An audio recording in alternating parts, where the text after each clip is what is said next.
The manipulation of fruit to carry a cholera vaccine. Even if it could be done safely, what are the ethics of altering foods in this way? How should consumers be consulted? What about allergies? And how will such alterations be monitored in the poorest parts of Africa? Other applications might be accepted more easily. Global warming is having an unpredictable effect on water supplies. Periods of intense drought and flooding make farming here a constant struggle.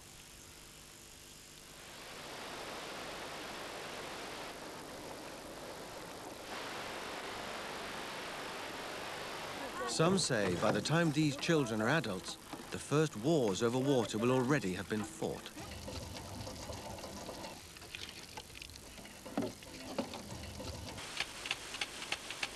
Research shows that crops can be genetically modified to cope with levels of drought and flooding that today's farms just can't handle. What would you suggest we do if we have global warming and we have conditions of waterlogging in some parts of the world and drought conditions in other parts of the world? What other technologies are going to be able to provide us with crops that can rapidly adapt to these conditions? And at this point in time, using the traditional methods of breeding or organic farming, we will not be able to change the crop genomes quickly enough to survive in those conditions. What we have here is sweet potato, a variety that is being tested. In Nairobi, a consortium of scientists has successfully developed a GM version of the sweet potato.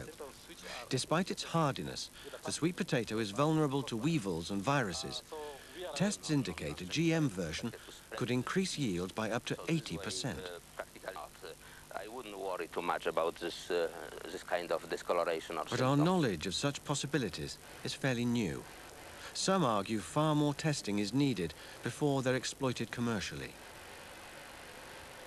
We got 10 years of field testing right now, from small trials to very large trials. Right now we got about 100 million acres under genetically modified crops.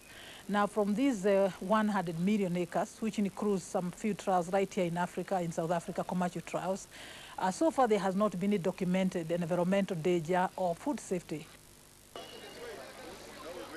In one sense, genetic modification is nothing new. The idea of crossbreeding to produce hardier fruit and more resilient ingredients for beer and wine have been with us for centuries. Biotechnology is a science that has been used from time immemorial in agricultural development and in medicine. For example, the production of bread, the production of beer, all these processes over years have been using biotechnology. Crossbreeding allows you to combine one strain of wheat with another, or two different breeds of dog to create a third. But genetic modification now lets you cross genetic barriers, taking the characteristics of a mango, for example, and putting them into an orange. These new transgenic movements where species are cross-breeding, you find a gene from a fish has been transplanted into a tomato or into a potato. I think we have to guard against that, and the farmers need to know what could happen to their crops in successive generations before they can even try it.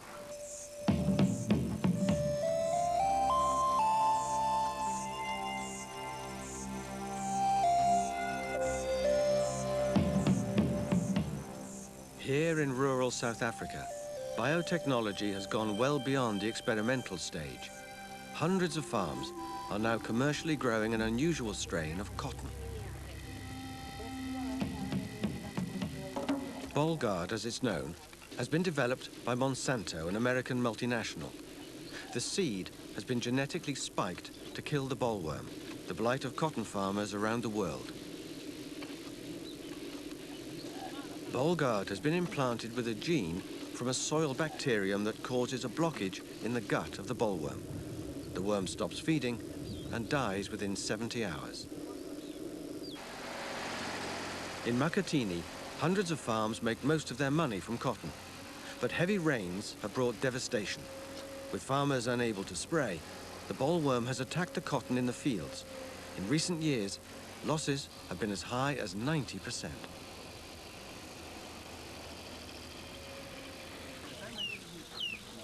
The conventional approach is to treat the bollworm with a pesticide using a backpack sprayer. The new gene inside the cotton boll means the farmers have to use the spray far less.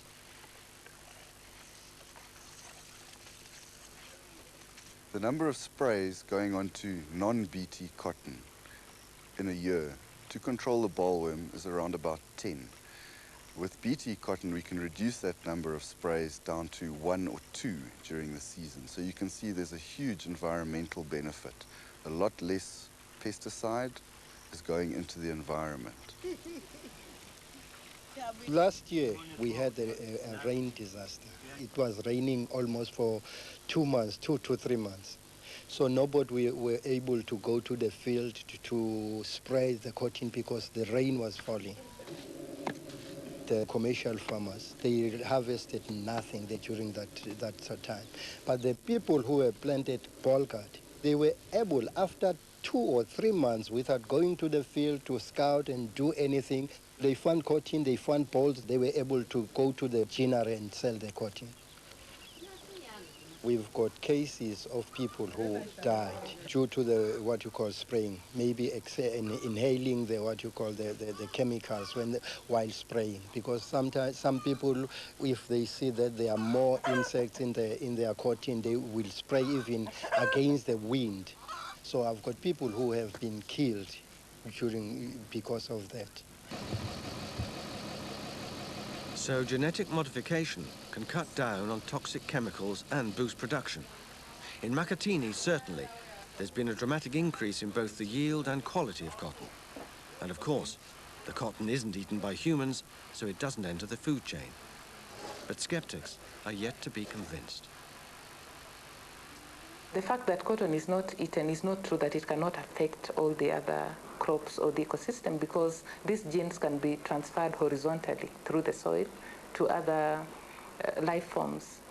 And then the allergies that may be associated with it, we don't know yet. We need to try it for a period of time, because already there are so many people suffering from colds, and they keep on using these handkerchiefs which are made from cotton. We don't know whether the allergy is from that. Right now, nobody may think about that, but that could be the case.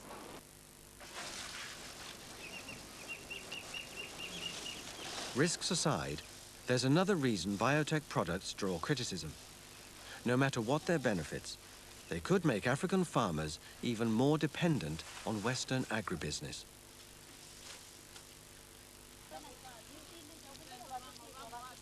We know that these crops cannot regenerate, so you have to go back to them to buy new seed so that you can plant again.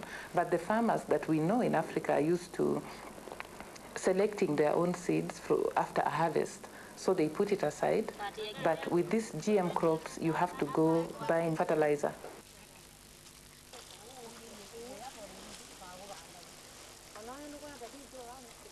What needs to be done is some capacity building of the farmers and even the policymakers to understand what they are getting into.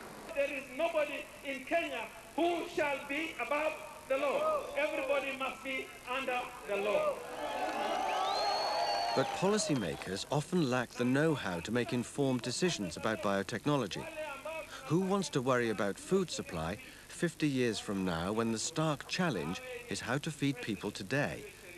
The situation now is far worse than 30 years ago. Many Africans agree that corruption and mismanagement are the main reasons for the continent's poverty.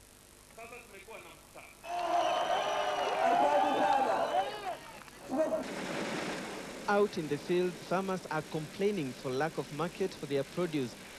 This is Ukambani in central Kenya, early in 2002.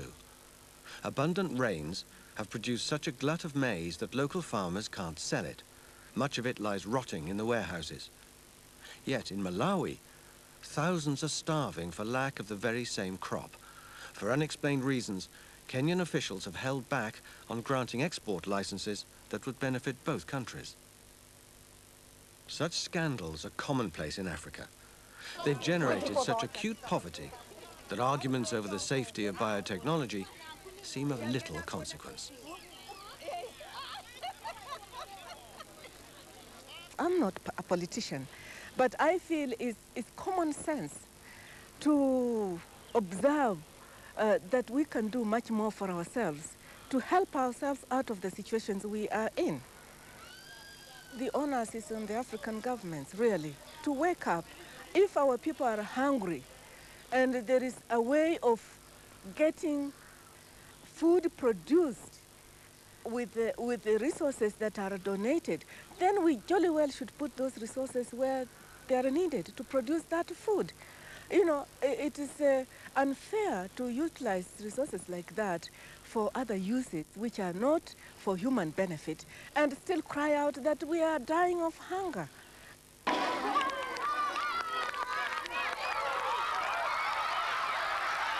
The world's burgeoning population will transform our planet over the next 2 or 3 generations. If Africa can hardly feed its people now, how much graver will the situation be by 2050 when its population has doubled? Neither Europe nor America will face such explosive growth.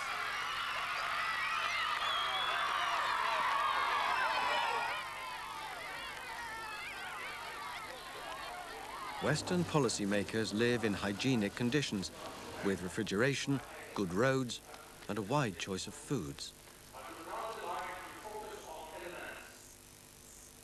Africa has no such luxuries, and it would be Africa's tragedy if lobbyists in the rich world decided on the choices available to those in the poor.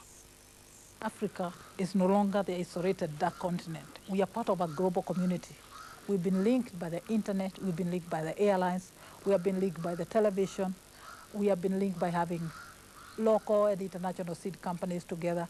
And there's no way you're going to isolate our farmers. I say they cannot benefit from global products. We need to come down to the level of the grassroots people to explain to them what all these things are. And that's why I feel we are all so unqualified. Even the Africans who are advocating, they don't have the facts. Me as an African, my crusade is to ensure that my people are not dying from starvation, they are not dying from hunger, they are not dying of malnutrition every day. That if there is anything that I can do to contribute, I would be very, very willing to do that.